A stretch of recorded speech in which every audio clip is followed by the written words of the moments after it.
એટલે આ ગ્રંથમાં કેવળ અનંત ચૈતન્ય પ્રકાશ પરમાત્મા છે એ જો આમાં ન હોય તો બીજે ક્યાંય ન હોય.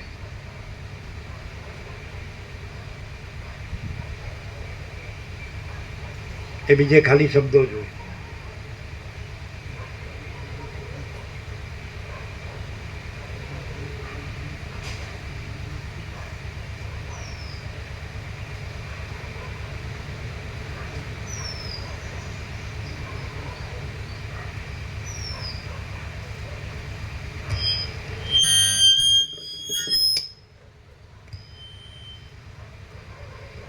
જે આ ગ્રંથમાં છે કેવળ અનંત ચૈતન્ય પ્રકાશ પરમાત્મા તે જ બીજા ગ્રંથોમાં છે, અને એ જો આ ગ્રંથમાં નથી તો બીજે ક્યાંય નથી. કેવળ અનંત ચૈતન્ય પ્રકાશ પરમાત્મા છે, સત્રાક્ષર છે.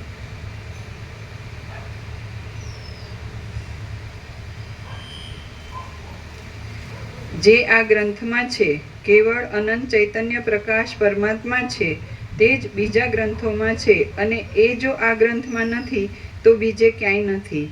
વિદ્વાનો આ ગ્રંથને સઘળા જ્ઞાન ગ્રંથોનો કોષ રૂપ સમજે છે. જે પુરુષ આ ગ્રંથને નિત્ય સાંભળે છે તે પુરુષની બુદ્ધિ બીજા ગ્રંથોથી થયેલા પ્રૌઢ ચમત્કારવાળા બોધ કરતાં પણ ઉત્કૃષ્ટ એવા બોધને મેળવે છે, એ વિશે સંદેહ જ નથી. જે પુરુષને કોઈ પાપના ઉદયને લીધે આ શાસ્ત્ર ઉપર રુચિ ન થાય તે પુરુષ ભલે જ્ઞાનના વિષયવાળા કોઈ બીજા ઉત્તમ શાસ્ત્રનો વિચાર કરે. જેમ ઉત્તમ ઔષધ પીવામાં આવતા પોતાની મેળે જ આરોગ્યનો અનુભવ થાય છે, તેમ આ ગ્રંથ સાંભળવામાં આવતા પોતાની મેળે જ જીવન મુક્તપણાનો અનુભવ થાય છે. આ શાસ્ત્ર સાંભળવાથી શ્રોતાને પોતાની મેળે જ નિશ્ચય થશે કે અમે જે કહ્યું છે તે યથાર્થ જ છે, અને અમે વરદાન કે શાપની વાતની પેઠે કશું જ ઠોકી બેસાડતા નથી. આ આત્મવિચારમય ગ્રંથની કથાથી જ તમારું સંસાર સંબંધી દુઃખ ટળી જશે. જે દુઃખ ધનથી, દાનથી, તપથી, વેદ સાંભળવાથી, બીજા શાસ્ત્રો સાંભળવાથી કે તે ગ્રંથોમાં કહેલા સેંકડો યત્નો કરવાથી ટળશે નહીં. શ્રી યોગ વાસિષ્ઠ મહારામાયણમાં ઉત્પત્તિ પ્રકરણનો સત્શાસ્ત્ર નિરૂપણ નામનો સર્ગ 8મો સમાપ્ત. સર્ગ 9મો. જીવનમુક્તના લક્ષણ તથા આત્માનું સ્વરૂપ. આ 9મા સર્ગમાં જીવનમુક્તના લક્ષણો, તેનું સર્વાત્મકપણું અને પ્રલયમાં પણ અવશેષ રહેનારું આત્માનું સ્વરૂપ કહેવામાં આવશે.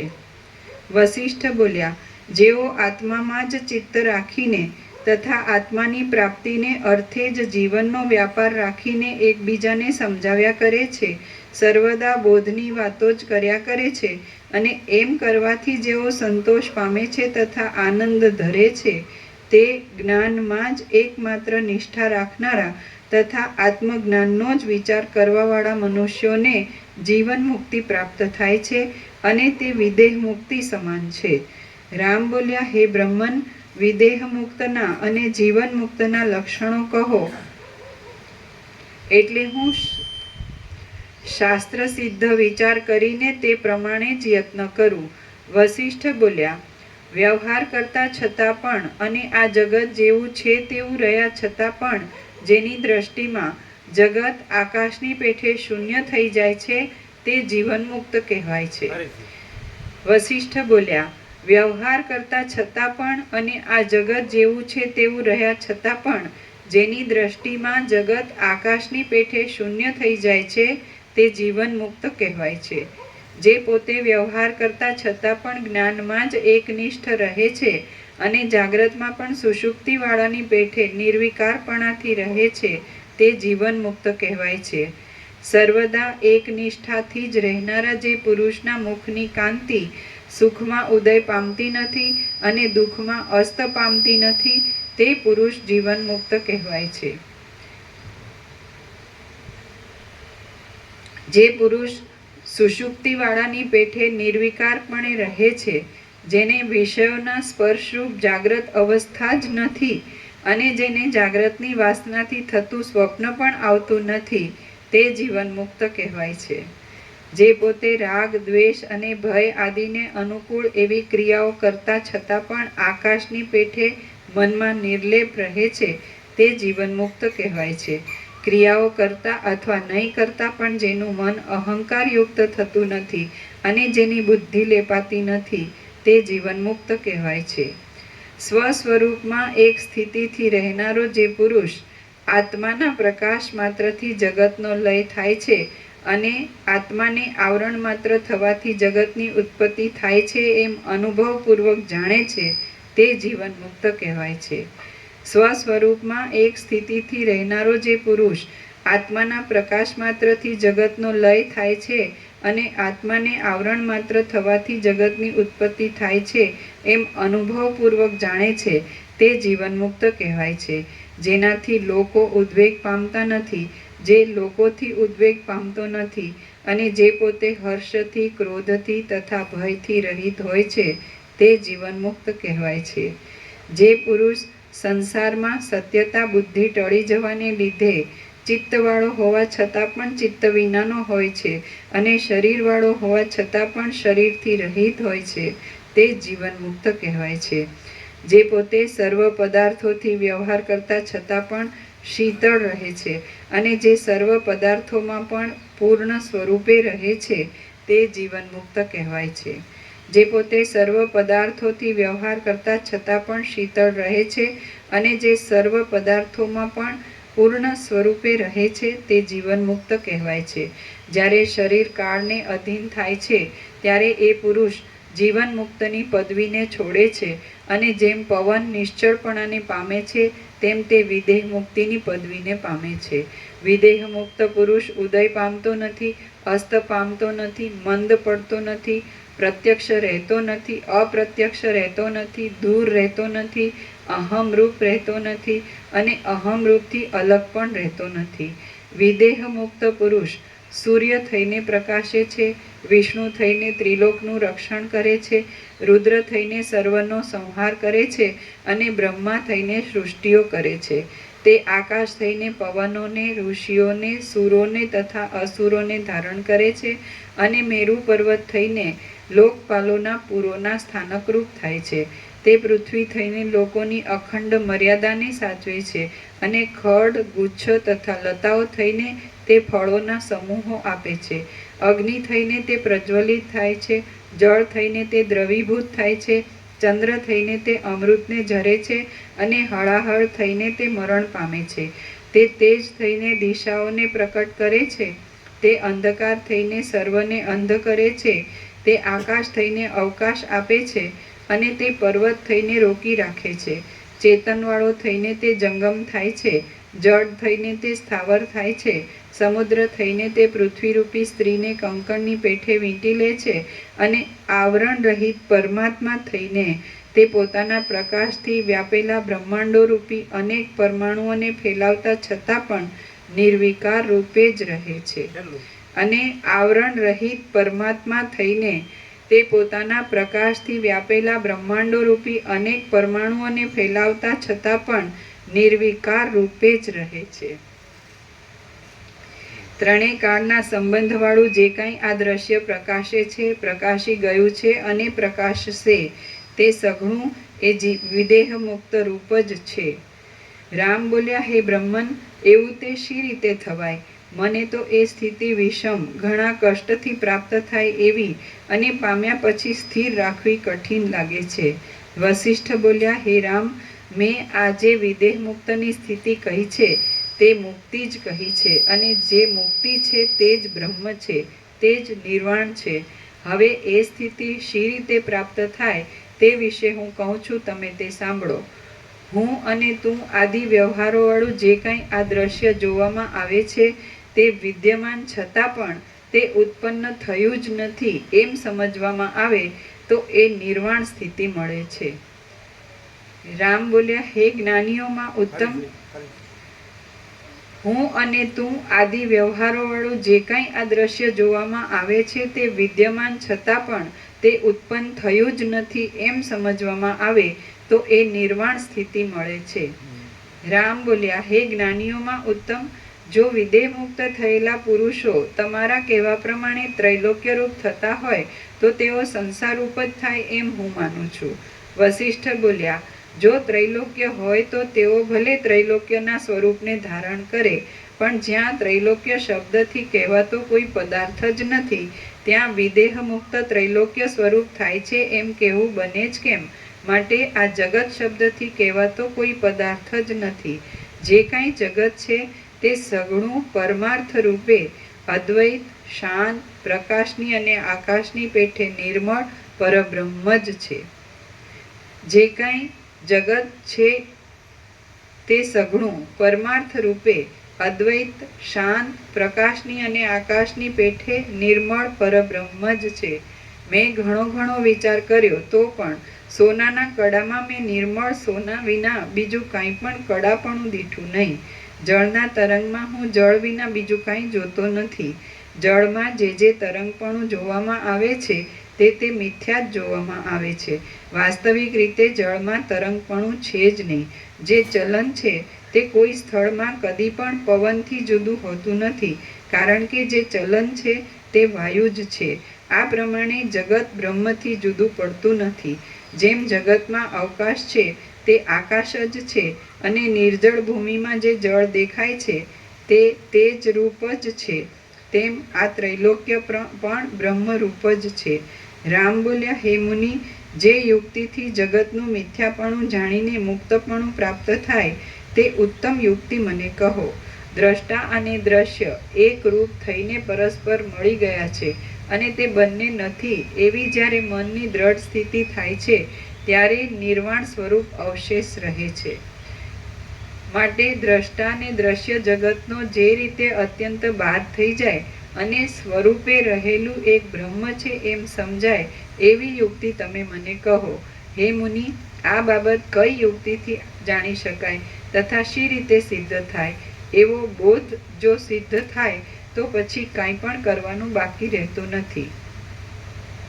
વસિષ્ઠ બોલ્યા, ઘણા કાળથી ઘર ઘાલી રહેલી આ મિથ્યા જ્ઞાનરૂપી વિસૂચિકા વિચારરૂપ તત્વબોધ મંત્રથી જ નિર્મૂળ થઈ શાંત થઈ જાય છે.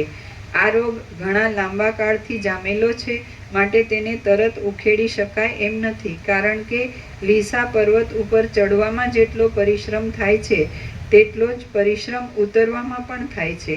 આથી અભ્યાસના યોગથી, યુક્તિથી અને ન્યાયની ઘટનાઓથી જે રીતથી જગતરૂપી ભ્રાંતિનો નાશ થાય છે તે રીત હું તમને કહું છું, તમે તે સાંભળો.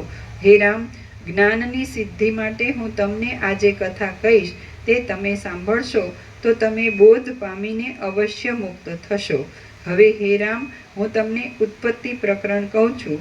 તેમાં તમે આત્મા પોતાનામાંથી ભ્રાંતિ માત્ર ઉત્પન્ન થયેલા જગતથી મુક્ત થઈને રહે છે એ વિષય સમજશો. આ શૂન્યરૂપ ભ્રાંતિરૂપ જગત મૂળે ઉત્પન્ન જ થયું નથી, છતાં દેખાય છે એ વિષય હું હવે આ પ્રકરણમાં તમને કહું છું. સઘળા પ્રકારોવાળું અને સુર, અસુર તથા કિન્નરો સાથેનું આ જે સ્થાવર જંગમ જગત જોવામાં આવે છે તે સઘળું જ્યારે ઇન્દ્રાદિકને પણ અંતર્ધાન કરી દેનારો મહાપ્રલય આવે છે ત્યારે ક્યાંય પણ જતું રહે છે, નાશ પામી જાય છે, અસત થઈ જાય છે અને અદૃશ્ય થઈ જાય છે. એ પ્રમાણે જગતનો પ્રલય થાય છે ત્યારે વ્યાપક, કહી શકાય નહીં એવું, નામરૂપથી રહિત, નિશ્ચલ અને ગંભીર એવું કંઈક સત બાકી રહે છે. તે સત તેજરૂપ નથી, તમોરૂપ નથી, શૂન્ય નથી, આકારવાળું નથી, દ્રશ્ય નથી, દર્શનરૂપ નથી અને ઉત્પન્ન થયેલા પદાર્થોના સમૂહરૂપ નથી. તે અનંતપણાથી રહે છે. તેના સ્વરૂપનું કોઈ રીતે નિરૂપણ થઈ શકતું નથી. પૂર્ણ કરતાં પણ પૂર્ણ છે. સત કહેવાઈ શકાતું નથી, અસત કહેવાઈ શકાતું નથી, ઉત્પત્તિવાળું નથી, તેમ ઉત્પત્તિ રૂપ પણ નથી. તે ચૈતન્ય માત્ર છે, બુદ્ધિ તત્વથી ભિન્ન છે, અનંત છે, જરા રહિત છે અને તે સુખરૂપ છે. તે આદિ, અંત તથા મધ્યથી રહિત છે, કારણ રહિત છે અને પીડા રહિત છે. ચિત્રમાં આલેખેલા મોતીના હંસની પેઠે જેમાં આ જગત પ્રકાશ પામે છે, જગતરૂપ છે, તેમ જે જગતરૂપ નથી તે જગતની વ્યક્તાવસ્થા તથા અવ્યક્તાવસ્થામાં રહેનારા પરમાત્મા છે.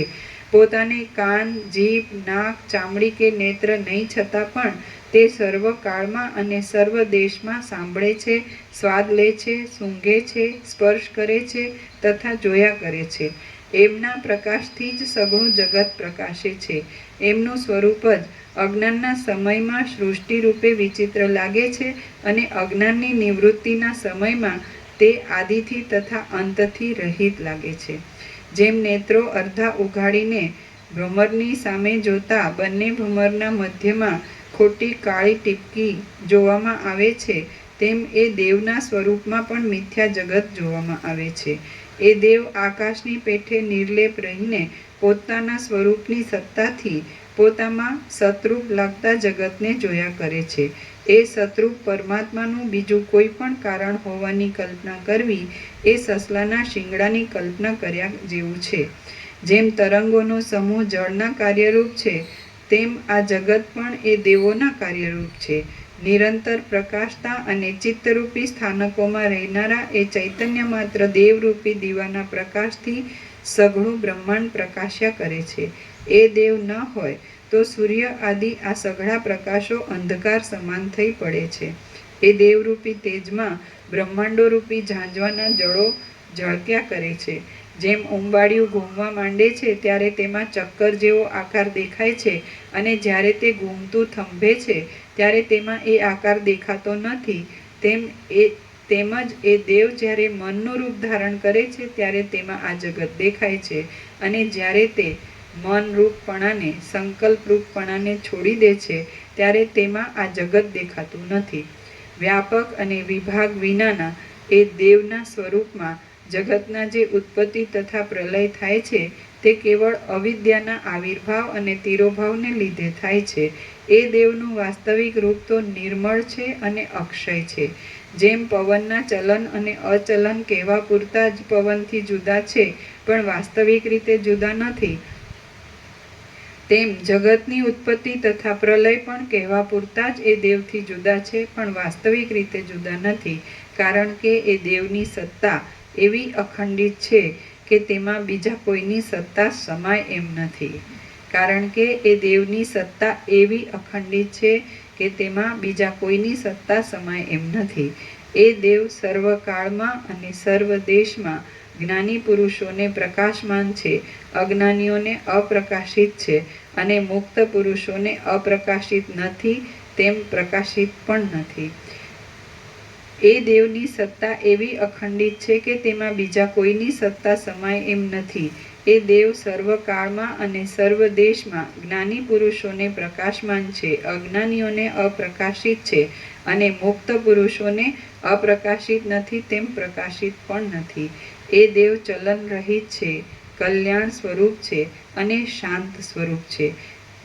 એ દેવ ચલન રહિત છે, કલ્યાણ સ્વરૂપ છે અને શાંત સ્વરૂપ છે. એમાં જ કલ્પાયેલી અવિદ્યાના ચલનથી ત્રણ જગતની ઉત્પત્તિ થાય છે. એ એક જ દેવ અધિષ્ઠાન રૂપ છે અને ભરપૂર સ્વરૂપવાળા છે. એ એક જ દેવ અધિષ્ઠાન રૂપ છે અને ભરપૂર સ્વરૂપવાળા છે. જેમ પુષ્પોનો વિનાશ થતાં પણ તેના પાર્થિવ ભાગનો વિનાશ થતો નથી, તેમ બ્રહ્માંડોનો વિનાશ થતાં પણ એ દેવની સત્તાનો વિનાશ થતો નથી. જેમ ધોળા વસ્ત્રમાં રહેલું ધોળાપણું પ્રત્યક્ષ છે છતાં પણ તેને ગ્રહણ કરી શકાતું નથી, તેમ એ દેવ પ્રત્યક્ષ છતાં પણ ગ્રહણ કરી શકાતા નથી. એ દેવ વાણીથી રહિત છે છતાં પણ બોલે છે, મનથી રહિત છે છતાં પણ મનન કરે છે, સર્વદા તૃપ્ત છે છતાં પણ ભોગવે છે, અને તે ક્રિયાના સાધનોથી રહિત છે છતાં પણ ક્રિયા કરે છે.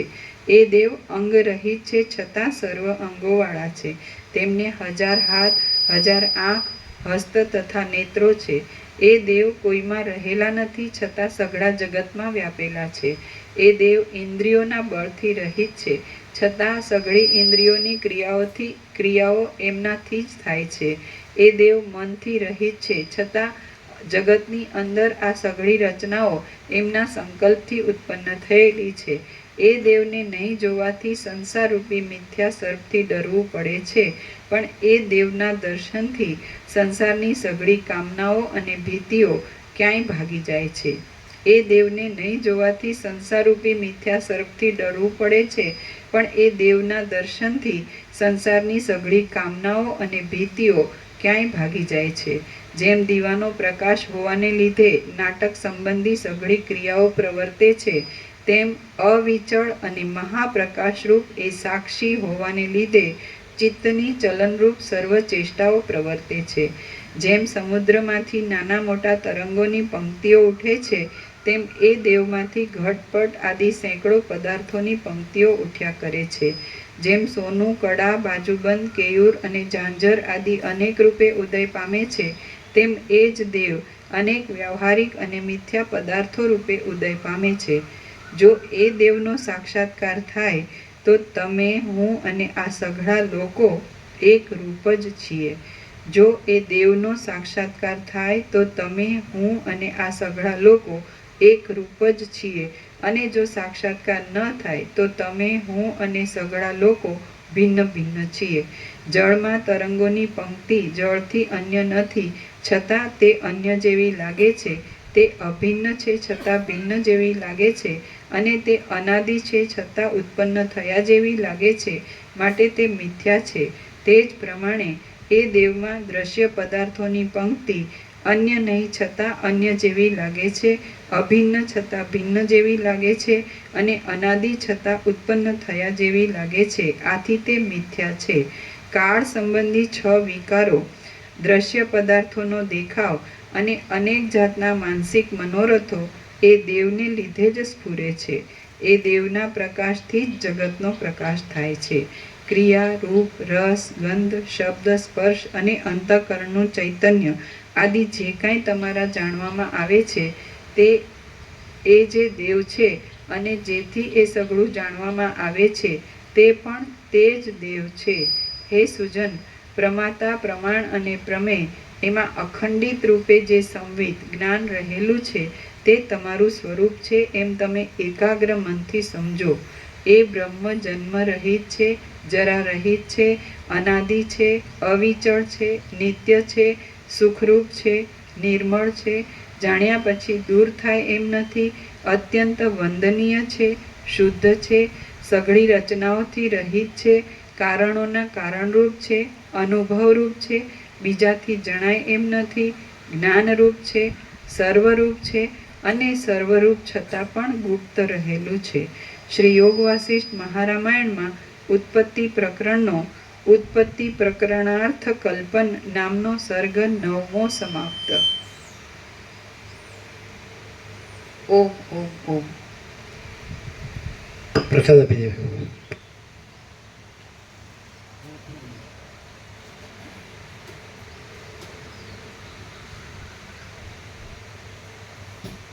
પરમાત્મા જ છે, બીજું કાંઈ નથી.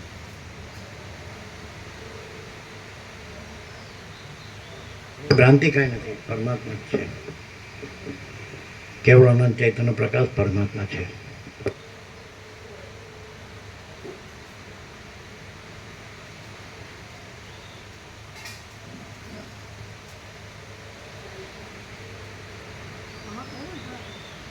સર્વ કાળમાં અને સર્વ દેશમાં જ્ઞાની પુરુષ અને પ્રકાશમાન છે, અજ્ઞાની અને અપ્રકાશિત છે, અને મુક્ત પુરુષોને અપ્રકાશિત નથી, તેમ પ્રકાશિત પણ નથી. એટલે જ્ઞાની અને મુક્ત બે કીધા ને છે. એટલે જ્ઞાની, અજ્ઞાની ને મુક્ત એમ ત્રણેયનું જ્ઞાનીને પ્રકાશિત, જ્ઞાનીને મુક્ત ને મુક્ત તો નહીં, જ્ઞાનીને પ્રકાશે નથી ને અપ્રકાશે નથી. એટલે મુક્ત એમ ત્રીજો ભાગ પાડ્યો છે.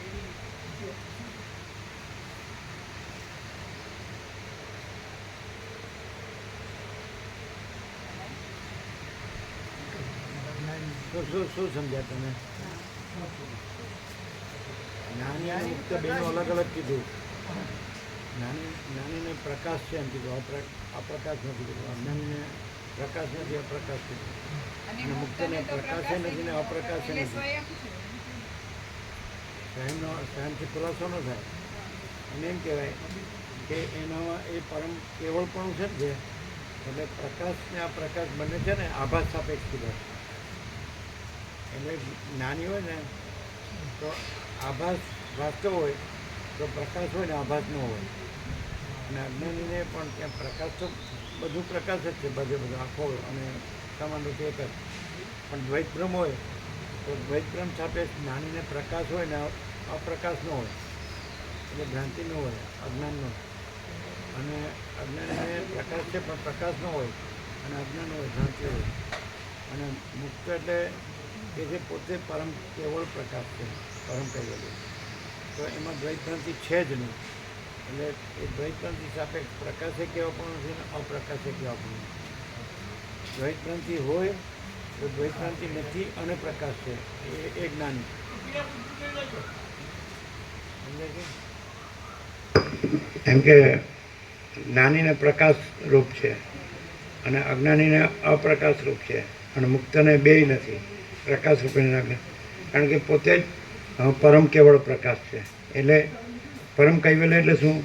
દ્વૈત ભ્રાંતિ નથી, દ્વૈત ભ્રાંતિ નથી. સમજાય? દ્વૈત ભ્રાંતિ એટલે શું? કે પ્રકાશ અને અપ્રકાશ. અપ્રકાશ એટલે દ્વૈત ભ્રાંતિ. તો જ્ઞાનીને પ્રકાશ છે અને દ્વૈત ભ્રાંતિ નથી. અજ્ઞાનીને પ્રકાશ છે ખરો પણ આવરણમાં છે, એટલે દ્વૈત ભ્રાંતિ છે, એટલે અપ્રકાશ છે. અને મુક્ત છે એ પોતે જ, અમે પોતે જ પરમ ચિદાકાશ પરમ જ્યોતિ અખંડ જ્યોતિ છે, એટલે દ્વૈત ભ્રાંતિ છે જ નહીં. એટલે દ્વૈત ભ્રાંતિ સાપેક્ષ જે પ્રકાશ છે અને અપ્રકાશ નથી એવું નહીં, અને પ્રકાશ નથી ને અપ્રકાશ છે એવું નહીં, અને પ્રકાશ જ પ્રકાશ છે, કેવળ પ્રકાશ છે. આકાશથી પણ મોટો આખો કેવળ પ્રકાશ છે, એ અમે પોતે જ છીએ. નહીં ખ્યાલ આવ્યો? એટલે પછી જો કે આમ તો 4 શબ્દ આવે છે, 4 શબ્દ આવે છે. અજ્ઞાની મુક્તથી પણ ઉપર એક શબ્દ છે, પૂર્ણ. એ પરમાત્મા તત્વ પ્રકાશમાં છેલ્લે છે, પૂર્ણ. એકચ્યુઅલી અમે આજે વર્ણન કર્યું તુર્યાતીત જે છે એ પૂર્ણમાં આવે, અને જ્ઞાની અને મુક્ત એમાં પણ તે બેમાં ડિફરન્સ આવે. સમજે? એટલે જ્ઞાની તુર્યમાં આવે અને પૂર્ણ તુર્યાતીતમાં આવે. આ જ્ઞાની સોરી મુક્ત મુક્ત તુર્યમાં આવે અને પૂર્ણ છે ને એ તુર્યાતીતમાં આવે. સમજે? અને જ્ઞાની અને અજ્ઞાની તો એ બંને દ્વૈત બ્રહ્મ સાપેક્ષ આવે. સમજે? એટલે જ્ઞાની છે ને દ્વૈત બ્રહ્મ નથી દેખાતો, આમ કે એને દેખાતો નથી, કોઈ નથી દેખાતો, એને નથી. સમજે? એટલે પ્રકાશ તો છે એમ, એટલે એને પ્રકાશ દેખાય. પણ આમાં કેવું થાય, જેવું કે પછી મુક્તમાં કેવું હોય કે એ જાગૃત સ્વપ્ન સતતથી રહિત, એ ભ્રાંતિથી રહિત ને એનાથી પર તુર્ય સાક્ષી. સમજે? એટલે તુર્ય એમ. એટલે એને એવું ન હોય કે પ્રકાશ દેખાય છે, એ પોતે પ્રકાશ છે અને પોતે ભ્રાંતિ રહિત છે, સંપૂર્ણ ભ્રાંતિ રહિત શુદ્ધ સ્વરૂપ. સમજાય? ભ્રાંતિ રહિત એટલે ભ્રાંતિ ભાસતી હોય અને ભ્રાંતિ રહિત ને ભ્રાંતિથી પર. અને પેલામાં તો ભ્રાંતિ જ નથી, ભ્રાંતિ છે જ નહીં. એટલે કેવળ પ્રકાશ જ છે, કેવળ અનંત ચૈતન્ય પ્રકાશ પરમાત્મા છે. એટલે પોતે જ જે પૂર્ણ જે પૂર્ણ હોય ને એ પોતે જ કેવળ અનંત ચૈતન્ય પ્રકાશ પરમાત્મા. અને તુર્ય હોય ને તો એ પોતે પ્રકાશ હોય પણ એ ભ્રાંતિ રહિત પ્રકાશ એમ. સમજાય? અને જ્ઞાનીને કેવી રીતે ખબર છે? એ પ્રકાશને જાણે અને ભ્રાંતિને ન જાણે, એવી રીતે. તુર્ય છે એ ભ્રાંતિને એ પ્રકાશને જાણે નહીં, પોતે પ્રકાશ અને સાથે ભ્રાંતિ ભાસતી હોય પણ નથી, પોતે નથી ને પોતામાં નથી, ભ્રાંતિ કાંઈ નથી. અને તુર્યાતીતમાં ભ્રાંતિ સાપેક્ષ નહીં, એ પરમ કૈવલ્ય, મહાચિદાકાશ પરમ કૈવલ્ય, પરમ શાંતિ, એ પૂર્ણ. એટલે 4 આવે એકચ્યુઅલી. પણ આમાં બધું અવારનવાર સાપેક્ષતાથી આપેલું હોય ને, પણ છતાં ક્લિયર જ હોય, પ્રકાશ તો ક્લિયર જ છે, બીજું છે જ નહીં પ્રકાશ. એટલે આ બધું ખરેખર જે પૂર્ણ હોય ને તો એ પોતે જ કેવળ આનંદ ચૈતન્ય પ્રકાશ પરમાત્મા. એમાં એ પરમાત્મા કેવા પણ નથી, પ્રકાશ કેવા પણ નથી, ચૈતન્ય પ્રકાશ પરમાત્મા કેવા પણ નથી, અને ભ્રાંતિ નથી કેવા પણ નથી, અને એ પોતે જ કેવળ આનંદ ચૈતન્ય પ્રકાશ પરમાત્મા, પોતે જ પરમ ચિદાકાશ પરમ જ્યોતિ અખંડ જ્યોતિ છે. ખ્યાલ આવે? જ્ઞાનીને એ પ્રકાશ જણાય છે અને ભ્રાંતિ જણાતી નથી એવું હોય. એટલે પોતે હોય પણ પોતે ભ્રાંતિ રૂપે ન હોય, પ્રકાશ જાણનાર રૂપે હોય, સમજે, અને ભ્રાંતિ રૂપે ન હોય. પછી અજ્ઞાની હોય તો એ ભ્રાંતિ રૂપે હોય, પ્રકાશ રૂપે ન હોય. પછી મુક્ત હોય તો એ પોતે પ્રકાશ હોય પણ જે ભ્રાંતિ દેખાતી પણ નથી એવી રીતે હોય. અને મુક્ત હોય તો એ કહેવા પણ જ નથી એમ. અરે પૂર્ણ હોય તો ભ્રાંતિ સાપેક્ષ કહેવા પણ નથી. પ્રકાશને અપ્રકાશને સમજાય, પ્રકાશ એનીને અપ્રકાશ એનીને એવું નહીં, પણ પોતે જ કેવળ અનંત ચૈતન્ય પ્રકાશ પરમાત્મા છે. પોતે જ કેવળ પરમચિદાકાશ પરમ જ્યોતિ અખંડ જ્યોતિ છે. પોતે જ કેવળ મહાચિદાકાશ સ્વયં પ્રકાશ સંપૂર્ણ પ્રકાશ છે. પૂર્ણ તુર્યાતીત અપરિચ્છિન્ન પરમાકાશ પરમચિદાકાશ, પરમાકાશ અનંત સંપૂર્ણ અનંત સર્વત્ર, પરમાકાશ નિરંજન નિરાકાર નિર્વિકાર, ચિદાકાશ એક જ અદ્વિતીય અનાદિ અનંત. તો પોતે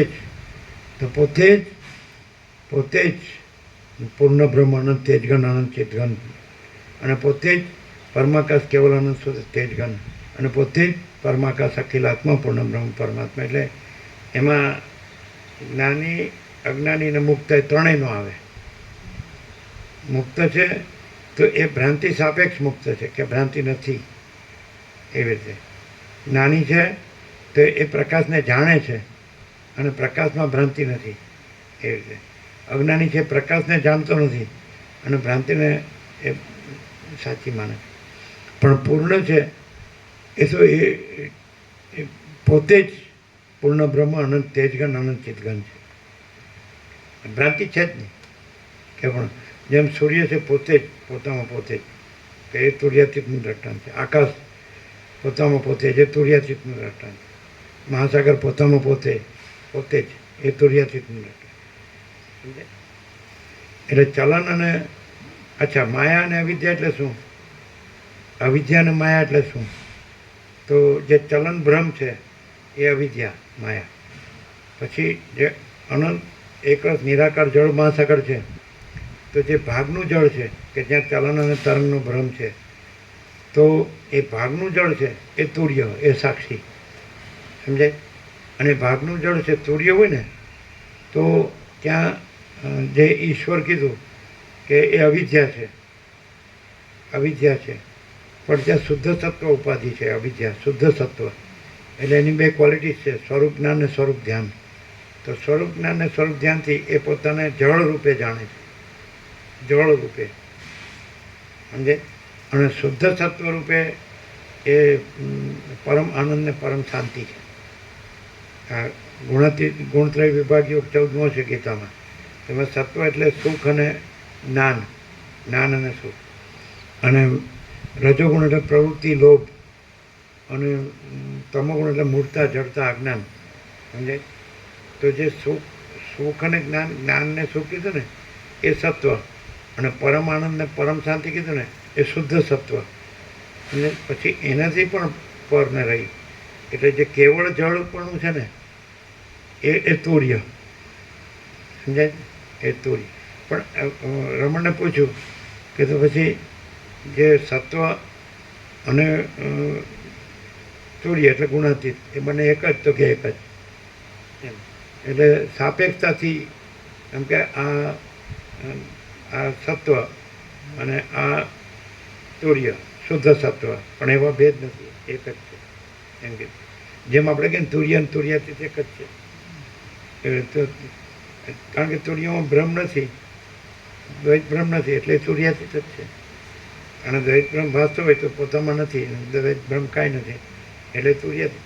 પણ તુર્યાતીતમાં એવું કાંઈ ન હોય, દ્વૈત ભ્રમ સાપેક્ષ ન હોય. તુર્યાતીત એટલે કેવળ પોતે જ કેવળ પોતે એવું. એટલે પરમ કૈવલ્ય જ પરમ કૈવલ્ય, એટલે કેવળ મહાચિદાકાશ જ કેવળ મહાચિદાકાશ, કેવળ પરમાકાશ જ કેવળ પરમાકાશ, કેવળ પરમચિદાકાશ જ કેવળ પરમચિદાકાશ. એને તુર્યાતીત કહેવાય. એ હોય ને એ અરબોમાં એકાદ જ હોય, એ વધારે ન હોય એમ. વસિષ્ઠને એવા કહી શકાય. એટલે ઉપદેશ કરતી વખતે એમ લાગે કે આ તુર્ય, પણ એ તો તુર્ય સાથે એને તુર્યાતીત જાગ્રત પ્રબુદ્ધ કરવા માટે એને આ નથી કહેવા માટે કહે છે. સાક્ષી નથી કહેવા માટે એને તુર્ય નથી કહેવા માટે તુર્યથી વાત કરે છે. તુર્ય પછી સાક્ષ્ય તો કહેવા પણ નથી. દ્રષ્ટા દર્શન દ્રશ્ય તો કેવું જીવ ભાવમાં દ્રષ્ટા દર્શન દ્રશ્ય છે અને તુર્ય ભાવમાં સાક્ષી સાક્ષ્ય છે અને તુર્યાતીતમાં દ્રષ્ટા દર્શન દ્રશ્ય નથી ને સાક્ષી સાક્ષ્ય નથી. પૂર્ણ એટલે જેને કીધું ને પૂર્ણ બ્રહ્મ ટ્રુથ એબ્સોલ્યુટ, તો એ પૂર્ણ. તો એ પૂર્ણ બ્રહ્મ પોતે જ રહેલું હોય તો એ દેખાતો હોય પણ એ પૂર્ણ બ્રહ્મ જ હોય એમ. અને એને પૂછવામાં આવે કે તમે કોણ છો તો એમ જ કહે કે હું પૂર્ણ બ્રહ્મ અનંત તેજઘન અનંત ચિદઘન છું. એટલે હું સાક્ષી પણ નથી. સાક્ષી બ્રહ્મ અને સમષ્ટિ સાક્ષી બ્રહ્મ અને સાક્ષ્ય ઈશ્વર હિરણ્યગર્ભ વિરાટ પણ નથી. અને વ્યષ્ટિ સાક્ષી આત્મા અને સાક્ષ્ય જીવમન દેહ પણ હું નથી. અને હું પૂર્ણ બ્રહ્મ અનંત તેજઘન અનંત ચિદઘન છું. હવે એમ કે એ બોલે છે ને સામાન્ય માણસ એવું લાગે છે તો એ સામાન્ય માણસપણું છે ને એ એનામાં ન હોય. સામાન્ય માણસ હોય તો એમાં સામાન્ય માણસપણું હોય. એ ખાલી જે સામાન્ય માણસ ભ્રાંતિવાળાને એ સામાન્ય માણસપણું દેખાય છે. એની ભ્રાંતિ એનામાં કાંઈ નથી. એ પોતે તો પૂર્ણ બ્રહ્મ અનંત તેજઘન અનંત ચિદઘન જ છે. પણ એ એવી રીતે જ ઓળખાય કે સામાન્ય માણસપણું પણાની ભ્રાંતિ એનામાં રજ્જે ન હોય. ધર્મ ન હોય, મુદ્દલય ન હોય, લેશ માત્ર ન હોય. સમજાય? અને સામાન્ય માણસપણું હોય તો એની બધી ભ્રાંતિઓ એકદમ ખુલ્લી દેખાય, ચોખ્ખી દેખાય. અને એમાં સામાન્ય માણસપણું ભ્રાંતિ જોવા જાય ને તો એને મળે નહીં. અને આરોપ કરવો જ ભલે કરે, એને આક્ષેપ કરવો, એને આરોપ કરવો, કંઈ એને એની સાથે દેહને જોડે કે એ બધું જોડે તો એની ભ્રાંતિ એને ખબર પડે કે આ હું ખોટું બોલું છું, આ ખોટું જોઉં છું ને ખોટું બોલું છું. એમ મારી અવિદ્યા ભ્રાંતિની વાસના ભ્રાંતિ છે, મારો દેહાધ્યાસ. સમજાય? તો એ સંપૂર્ણ નિરાવરણપણે પૂર્ણ માત્રામાં પૂર્ણ બ્રહ્મ પ્રકાશ હોય. એટલે સંપૂર્ણ નિરાવરણ, સંપૂર્ણ નિર્વિક્ષેપ અને સંપૂર્ણ નિર્મળ એમ. એટલે આવરણ વિક્ષેપ મળ એ ધર્મૂળ મુદ્દલ લેશ માત્ર હોય જ નહીં. અને પૂર્ણ બ્રહ્મ ટ્રુથ એબ્સોલ્યુટ જ હોય. તો એ જો તૈયાર અધિકારી હોય તો એ ઓળખી શકે. અધિકારી હોય એટલે એનામાં શું હોય કે એ નિષ્કામ કર્મથી શુદ્ધ ચિત્ત હોય, નિષ્કામ ઉપાસનાથી શુદ્ધ એકાગ્રતા હોય. પછી સાધન ચતુર્થય સંપન્ન હોય, વિવેક વૈરાગ્ય ષટ સંપત્તિ એટલે સમ દમ ઉપરથી તિતિક્ષા શ્રદ્ધા સમાધાન અને મુમુક્ષત્વ. અને એ આમ પૂરેપૂરું પૂંઠ વાળ્યા વગર પૂરેપૂરો 100% સત્તરાની નિસંશય એમાં લાગેલો હોય, એ પરમપદમાં લાગેલો હોય. સમજાય? તો એ ઓળખી શકે પૂર્ણને કે આ પૂર્ણ બ્રહ્મ ટ્રુથ એબ્સોલ્યુટ છે. આ પૂર્ણ બ્રહ્મ અનંત તેજઘન અનંત ચિદઘન છે. આ પરમાકાશ કેવલ અનંત શુદ્ધ તેજઘન છે. આ પરમાકાશ અખિલ આત્મા પૂર્ણ બ્રહ્મ પરમાત્મા છે. આ પરમ ચિદાકાશ પરમ જ્યોતિ અખંડ જ્યોતિ છે. આ મહાચિદાકાશ સ્વયં પ્રકાશ સંપૂર્ણ પ્રકાશ છે. અને એ જ છે અને બીજું છે જ નહીં, બીજું થતું જ નથી. પણ આ જે કીધો અધિકારી, રામ જેવો અધિકારી, પૂર્ણ વૈરાગ્ય, તો એ ઓળખી શકે કે જેને આ બધું કાંઈ લાગતું નથી ને આમાં કાંઈ સાર લાગતું નથી, આમાં કાંઈ જોતું નથી ને પોતાનું પરમપદ જ જોવે છે, એ જ ઓળખી શકે, બીજો ન ઓળખી. હા, ચાલુ કર્યું છે ઇંગલોને માપ પ્રમાણે. અને હું ઝાંપા લેતા હોય એટલે પેલા ઝાંપા ભેગા ફિટ થઈ જાય ને પછી આ લોકો જતા રહેશે. ના જવાની જવાના ફીટ એમને જ કરવાના. હા, હા. અને અને ગેટ રિક્ષામાં નખાય ને. ભાગ કીધું કે ચાર પેલું ને એક સિમેન્ટ, હા, એ કીધું. કોન્ક્રીટ ને રેતી ને ચાર હા, ટોકર, 4 તગારા ચાલ. અને 1 તગારા સિમેન્ટ કીધું. હા, કીધું. એ કરે જ બરોબર. હા, અત્યારે ઇંગલો ગોઠવી દીધું ત્યારે પછી માલ બને. પછી પેલી હા, પછી સેટ કરી દરવાજા ભેગા કરી દો. હા, એટલે દરવાજા લેતા કરાય. હવે આ વસ્તુ આજે તમારી સામે છે પણ એ તમે એને અંદર પોતાની અંદર પ્રત્યક્ષ ન કરી શકો. કારણ કે રામ જેવો વૈરાગ્ય, પૂર્ણ વૈરાગ્ય હોય ને તો એ પ્રત્યક્ષ કરી શકે. જેમ કે વસિષ્ઠ સમજાય. તો એણે કીધું કે હે પરમ ચિદાકાશ વસિષ્ઠ મુનિ. એ ક્યારે કીધું કે જ્યારે નિર્વિકલ્પ સમાધિ સિદ્ધ થયા, કે જેમાં અહમ અને વાસનાનો સંપૂર્ણ ક્ષય થયો અને જીવ બ્રહ્મની એકતા થઈ, એટલે પોતે બ્રહ્મરૂપ રહ્યા, ત્યારે કીધું કે હે પરમ ચિદાકાશ પરમ વસિષ્ઠ મુનિ.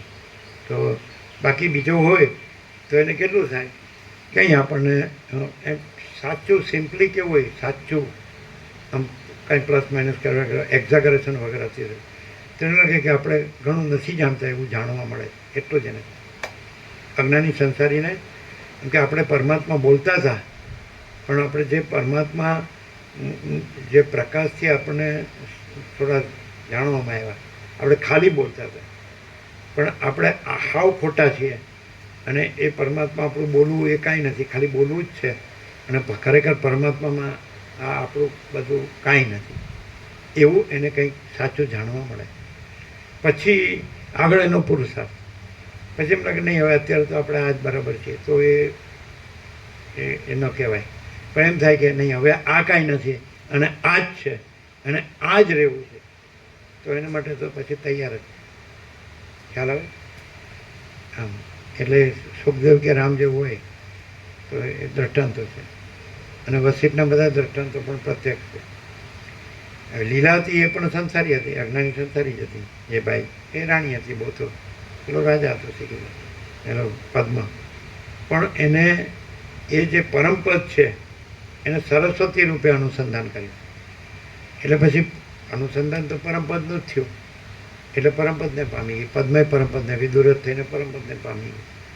પણ એને એની લગ્ની સરસ્વતીમાં પૂરેપૂરી હતી. ભલે પહેલાં સહકામ હતી કે આ પદ્મ છે મારા મંડપમાં જ રહે, એ મરે નહીં, આ તે. પણ પછી એ સહકામ હોય પણ અનુસંધાન પરમપદનું હોય, એટલે પછી એ સહકામ ભ્રમ ભાંગી જાય અને પછી પોતે પરમપદ જ રહે. એટલે આ એટલું સરસ આનો આને જે રીતે આને નિરૂપણ છે એ સંપૂર્ણ છે. વ્યક્તવ્ય જે પરમપદ છે એનો પ્રકાશ છે એ આમાં સંપૂર્ણ છે, એવું અમે સંપૂર્ણ અનુભવીએ. અને એ અમારા પરમપદમાં રહીને અમે અનુભવીએ કે આ પરમપદ પરમ પ્રકાશ જ છે અને પરમ આનંદ પરમ શાંતિ છે. હવે જે માણસને બીજી ગ્રંથિઓ હોય તો એને નડે છે, એને મજા ન આવે, કારણ કે એની વાસના હોય એ એને ગમે ત્યાં ભટકાવે. અને જેને વાસના ન હોય એ અધિકારી. એક શબ્દમાં કહેવું છે, બધું વધારે ન કહેવું હોય, શુદ્ધ ચિત્ત અને શુદ્ધ એકાગ્રતા અને સાધન ચતુષ્ટય અને શ્રવણ મન નિધ્યાસન બધું ન કહેવું હોય, તો જેમાં અવિદ્યા ભ્રાંતિની વાસના ભ્રાંતિ જરાય ન હોય, બિલકુલ ન હોય, તો એ સીધો પરમપદ રહે આમાં, કારણ કે અહીં પરમપદ જ છે. એટલે આમાં પરમપદ છે. અને બીજું કે જો એનામાં વાસના ન હોય અને સામેનો ગમે એવો વેદાંતિ બ્રહ્મજ્ઞાની હોય તો એને એની વાસનાની ખબર પડે. જેને પોતામાં વાસના ન હોય તો જગતગુરુ હોય કે XYZ હોય, શ્રોત્રિય બ્રહ્મનિષ્ઠ હોય કે આચાર્ય હોય કે વેદાંતાચાર્ય, કાંઈ XYZ, તો એને ખબર પડે કે આમાં વાસના છે. એમ લાગે કે આ વિરક્ત છે, વિવેકી છે, દારેશના પુત્રેશના વિતેશના નથી, તો દારેશના પુત્રેશના વિતેશના ન હોય તો લોકેશ ન હોય. સમજે?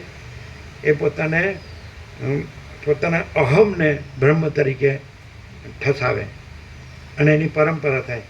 પૂર્ણની કોઈ દિવસ પરંપરા ન થાય. સમજાય કે નહીં? અને અહંકાર હોય ને એની પરંપરા થાય. મેં જ્ઞાની મેં યોગી એસા અહંકાર સે હોતા હૈ. સમજે? એટલે એ પછી એને પછી એનો શિષ્ય હોય જગતગુરુ થાય, એનો શિષ્ય હોય એવું બધું. સમજે? એવું તો પૂર્ણમાં પૂર્ણ, પછી એમાં બીજું કાંઈ છે જ નહીં ને બીજું કાંઈ થતું જ નથી. એટલે આભાસ બ્રહ્મ જ આવે. શબ્દ જ્ઞાન હોય, મતિ જ્ઞાન હોય તો એ આભાસમાં જ આવે. સમજે? તો લોકમાં એ વધારે જ ચાલે. એટલે એ અહંકાર એ પણ વાસના છે કે હું જગતગુરુ છું, હું ભગવાન છું, હું અવતાર છું, વિશ્વ વિભૂતિ છું, પરમ જ્ઞાની, પરમ યોગી, પરમ ભક્ત છું, નિર્વિકલ્પ સમાધિ સિદ્ધ છું, આત્મા સાક્ષાત્કારી છો, સમ્યક પ્રબુદ્ધ છો. સમજ? પછી એમાં બધું ઘૂસી જાય, ચમત્કાર, રીધિ સિદ્ધિ, આશીર્વાદ, કૃપા, સહકામ, બધું પછી શંકર ભેળપુરી આવશે. પૂર્ણમાં નો ચાન્સ, કટ સીધું આમું આવે એટલે જો આમું આવે એમ કે હું પોતે, અમે પોતે જ અનંત સંપૂર્ણ માચિદાકાશ મહાસાગર છીએ. તો પછી અનંત કોટી સદાશિવ મહાસાગર લહર, અનંત કોટી મહાશક્તિ મહાસાગર લહર, અનંત કોટી મહાકલ્પો મહાસાગર લહર, અનંત કોટી મહાસૂર્યો મહાસાગર લહર, અનંત કોટી બ્રહ્માંડો મહાસાગર લહરે, અનંત કોટી અવતારો મહાસાગર લહર, અનંત કોટી સૃષ્ટિલય મહાસાગર લહર. અમે પોતે જ મહાચિદાકાશ મહાસાગર હિ મહાસાગર હય. સમજાય? અને આ તો આ એક બ્રહ્માંડ, એનો બ્રહ્માંડ નાયક અને એનું અંશ. અને હવે એનો ભક્તિ કરું છું ને એને કૃપાથી મારું આ સારું કામ થાય એટલે કુછ નહીં. ક્લિયર છે? ક્લિયર છે? હું આ છું, વળણમાં આમાં કામ નથી. એટલે માચિદા કે સબ કુછ है, मैं कुछ नहीं है, એ પહેલેથી છેલ્લે સુધી એ સમષ્ટિ સાક્ષી બ્રહ્મ થાય ને, અને સાક્ષી ઈશ્વર હિરણ્યગર્ભ વિરાટ એનામાં બાધિત હોય ને, તો એની પણ ઉપર કે અમે પોતે જ પરમ ચિદાકાશ પરમ જ્યોતિ અખંડ જ્યોતિ છીએ. અમે પોતે જ મહાચિદાકાશ સ્વયં પ્રકાશ સંપૂર્ણ પ્રકાશ છીએ. અમે પોતે જ પૂર્ણ બ્રહ્માંડ તેજગણ અનંત ચિતગણ છીએ. અમે પોતે જ પરમાકાશ કેવલ અનંત શુદ્ધ તેજગણ છીએ. અમે પોતે જ પરમાકાશ અખિલ આત્મા પૂર્ણ બ્રહ્મ પરમાત્મા છીએ. પૂર્ણ વિરામ. જય હાય સ્વય.